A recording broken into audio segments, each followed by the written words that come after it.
ఒకసారి నేను చెప్పేది ప్రశాంతంగా విను. అప్పుడు నిజంగా మా తప్పు ఉంటే నువ్వెలాంటి శిక్ష విధించినా నేను భరిస్తాను. కానీ ఒక్కటి గుర్తుపెట్టుకో, ఈ ప్రపంచంలో ఒక వ్యక్తి గురించి అందరికన్నా బాగా తెలిసేది ఇద్దరికే. ఒకటి కన్న తల్లికి, రెండోది కట్టుకున్న భార్యకి. తన కొడుకు ఎలాంటి వాడో తల్లికి మించి ఎవరికీ తెలియదు. ఎందుకంటే తన పేగు తెంచుకుని పుట్టాడు. ఆ తల్లి తన ప్రాణాన్ని పోసి పెంచుతుంది కాబట్టి ఆ కొడుకు అణువణువు ఆ తల్లి కనిపెట్టగలదు. అలాగే జీవితాన్ని పంచుకునే భర్త గురించి భార్యకి మించి ఎవరికీ తెలియదు. బయటకు ఎలా నటించినా సరే వాళ్ళిద్దరూ ఒకటే కాబట్టి తన భర్త ఏంటనేది కేవలం భార్యకి మాత్రమే తెలుస్తుంది. నేను మా అన్నయ్య అనే స్వార్థంతో చెప్తున్నానని నువ్వు అనుకోవద్దు. పార్దు అంటే ఏంటో మా అందరికన్నా ముందు నీకే తెలుసు. ఎందుకంటే నువ్వు తనతో జీవితాన్ని పంచుకున్నావు. మీ ఇద్దరు ఒకటిగా జీవిస్తున్నారు. మీ బంధం ఎంత గొప్పగా ఉందో అందరూ చూశారు. నిన్ను ప్రేమించినప్పుడు కానీ పెళ్లి చేసుకున్న తర్వాత కానీ అన్నయ్యలో ఎలాంటి మార్పైనా నీకు కనిపించిందా? తను ప్రేమాభిమానాలు కురిపించడంలో ఎప్పుడైనా నీకు తక్కువగా కనిపించాయా? ఎప్పుడో జరిగిపోయిన దాని గురించి ఇప్పుడు ఆలోచించడం ఎంతవరకు కరెక్ట్? ఆ రోజు జరిగింది ఏంటోదినా? తప్పు కాదని చెప్పదలుచుకున్నావా? నా భర్త మంచివాడని చెప్పదలుచుకున్నావా? సరే వదినా, నేను పార్దుని ప్రేమించినప్పుడు పార్దు ఎవరో నాకు తెలీదు. కేవలం డాడా కొడుగ్గా మాత్రమే నాకు తెలుసు. తనకి ఇంటితో ఇలాంటి సంబంధం ఉందని నాకు తెలీదు. అందుకు నేను తనని ప్రేమించాను. ప్రేమించిన వాడు తర్వాత నన్ను పెళ్లి చేసుకోను అన్నప్పుడు నేను మనసిచ్చినా కూడా నాకెందుకు దూరం అయిపోతున్నాడని నేను మదన పడుతూ ఉంటే నువ్వే వచ్చి వారధిగా నిల్చొని మా పెళ్లి చేశావు. అప్పుడు నేను నిన్ను ఒక దేవతలా చూశాను. నా వాళ్ళు నన్ను అర్థం చేసుకోలేకపోయినా మా వదిన నన్ను ఇంత గొప్పగా అర్థం చేసుకుంది, నా ప్రేమను ఇంత గొప్పగా తెలుసుకుంది కాబట్టి నన్ను పార్దుని ఒకటి చేసిందని నా గుండెల్లో గోడి కట్టుకొని నిన్ను ఆరాధించాను. కానీ నువ్వేం చేశావో తెలుసా? ఈ ఇంటి పెద్ద కొడుకుని మట్టిలో కలిపిన వాడితోనే నా మెళ్ళో తాళి కట్టించావని నీకు తెలుసు కదా. మా అమ్మ కడుపులో చిచ్చు పెట్టిన వాడితోనే నా మనవు జరిపించావని నీకు తెలుసు కదా. ఈ ఇంట్లో కన్నీళ్లకు కారుకుడైన వాడికే ఈ ఇంటి అల్లుడుగా మా అమ్మ కాలు కడుగుతోనని నీకు తెలుసు కదా. తెలుసు కదా, తెలుసు కదా. ఈ నిజాలన్నీ నీకు తెలిసినా కూడా ఆ రోజు నువ్వు చెప్పలేదు. ఇప్పుడు నువ్వు సమర్థించుకోవడానికి ఎన్నైనా చెప్పుండొచ్చు. కానీ అవన్నీ ఊహించుకుంటూ ఉంటే తట్టుకోవడం నాకు కష్టంగా ఉంది. అక్కడ అమ్మ ముమ్మాటికి ఏడుస్తూనే ఉంది. ఎవరితోనూ మాట కూడా మాట్లాడడం లేదు. మౌనంగా ఉండిపోతుంది. ఎందుకు ఎందుకు ఎందుకు? జరిగింది దారుణం కాబట్టి. చేసిన తప్పుని వెనక్కి తీసుకోలేమని అమ్మకి తెలుసు కాబట్టి అమ్మ ఏమీ చెప్పుకోలేక తనలో తానే కుమిలిపోతుంది. అమ్మ పిల్లల గురించి ఎంతలా ఆలోచిస్తుందో మా అందరికీ తెలుసు. మా అందరికన్నా ఎక్కువగా నీకు తెలుసు. అలాంటి అమ్మ ఈరోజు అంత బాధపడుతుందంటే దానికి కారణం ఎవరు? ఈ మనిషి కాదా? మనిషి కాదా? కాదా?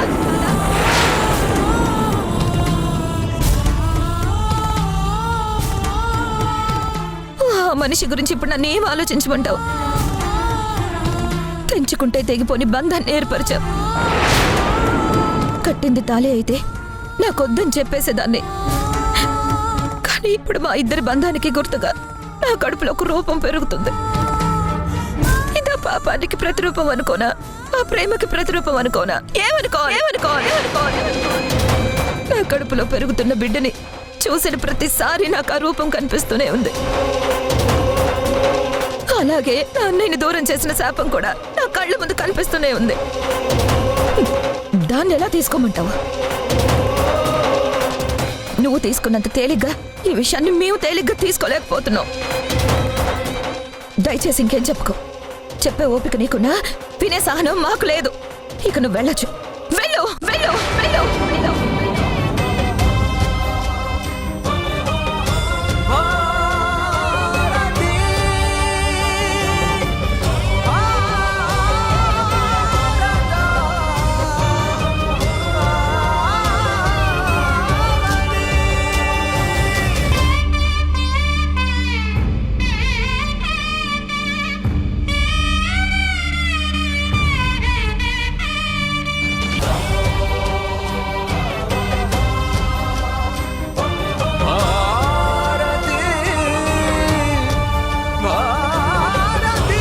ఆంటీ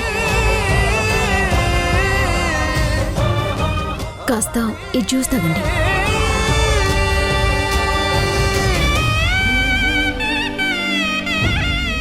ఆంటీ మీరిలా ఉంటే నాకు చాలా బాధగా ఉంది. మిమ్మల్ని ఇలా చూస్తానని నేను కళ్ళు కూడా అనుకోలేదు. ఎప్పుడు అందరితో సంతోషంగా మాట్లాడే ఆంటీ, అందరి మంచి గురించి మాట్లాడే ఆంటీ ఎంత బాధపడుతూ ఇలా ఒంటరిగా ఈ గదిలో గడుపుతారని నేను కళ్ళు కూడా ఊహించలేదు. అసలు ఇంత పెద్ద కష్టాన్ని మీరు ఎలా తట్టుకుంటున్నారో నాకైతే అర్థం కావటం లేదు. మీ మౌనం ఒక ప్రళయాన్ని తలపిస్తోంది. మీ కన్నిటి ఉప్పెన ఇంటిని ముంచేస్తుందేమో అని భయమేస్తోంది. మీరు గంభీరంగా ఉన్నారని అందరూ అనుకుంటున్నారు, కానీ గుండెల్లో అంతులేనంత మౌనంగా బాధపడుతున్నారని నాకు అర్థమైంది ఆంటీ. అందుకే స్వతంత్రం తీసుకుని మీతో ఒక మాట చెప్పడానికి వచ్చాను. ఇలా నేను చెప్పినప్పుడు నీకేం అర్హతుందని మీరు అనుకోవచ్చు. దానికి కూడా నా దగ్గర సమాధానం ఉందా ఆంటీ? చెప్పమంటారా? మీది చాలా గొప్ప మనసు ఆంటీ. ఎవరైనా సరే తమ పిల్లల్ని ప్రేమిస్తారు, తమ పిల్లల కోసం జీవిస్తారు, తమ పిల్లలే జీవితం అనుకుంటారు. మీరు అలాగే బతికారు. కానీ మీ అమ్మ ప్రేమ మీ పిల్లలతోనే ఆగిపోలేదు. మీ అనుకునే వాళ్ళందరి దగ్గర మీరు ఆ ప్రేమని పంచారు. భానుని కోడల్లా కాదు, కూతుర్లా చూసుకున్నారు. పార్థుని అల్లుడిగా కన్నా ఎక్కువగా ఈ ఇంటి పెద్ద కొడుకుగా చూస్తున్నారు.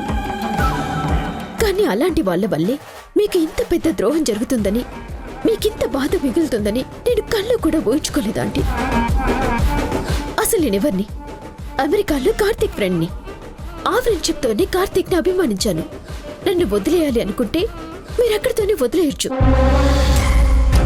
కానీ మీరు నా పట్ల చూపించిన ప్రేమ ఎంత గొప్పది. కార్తీక్కి నాకు పెళ్లి చేయలేకపోయినందుకు మీరు ఎంత బాధపడ్డారో నాకు తెలుసా ఆంటీ. నా వాళ్ళందరూ నాకు లేకపోయినా మీరే నాకు అన్నీ అయ్యారు. నాకు పెళ్లి చేసి నాకు కుటుంబాన్ని ఇవ్వాలని ఎంత గొప్ప మనసుతో మీరు ఆలోచించారు.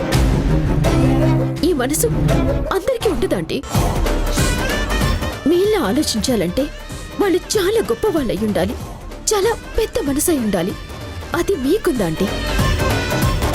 అందుకే నన్ను మీరు మీ మనిషి అనుకున్నారు కాబట్టి నేను కూడా ఇంటి మనిషిని అన్న స్వతంత్రంతో చెప్తున్నాను. మిమ్మల్ని ఇంత బాధ పెట్టిన వాళ్ళని మీరు క్షమించొద్దాంటీ.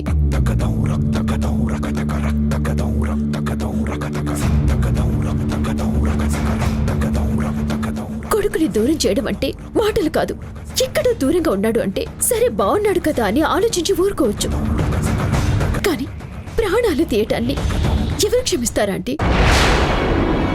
అది తెలియక జరిగింది అనుకోకుండా చేశాను అని ఎన్ని కారణాలైనా చెప్పొచ్చు. కాని బాధ మిగిలింది మీకు. కన్న కొడుకు మీ కళ్ళ ముందే కన్ను మూస్తే ఆ నరకం ఎలా ఉంటుంది? ఒక తల్లి మనసు దాన్ని ఎలా తట్టుకుంటుంది? అది అనుభవిస్తున్నా మీకు మాత్రమే తెలుస్తుంది. మీ బాధని చూస్తున్నా నాకు మాత్రమే అర్థమవుతుంది. ఇంకా మీరిలా మౌనంగా ఉండడం మంచిది కాదా అండి? ఇదే ఇంట్లో ఉంటూ తిన్నింటి వాసాలు లెక్క పెట్టిన వాళ్ళలాగా బాను పార్దు ప్రవర్తిస్తున్నారు.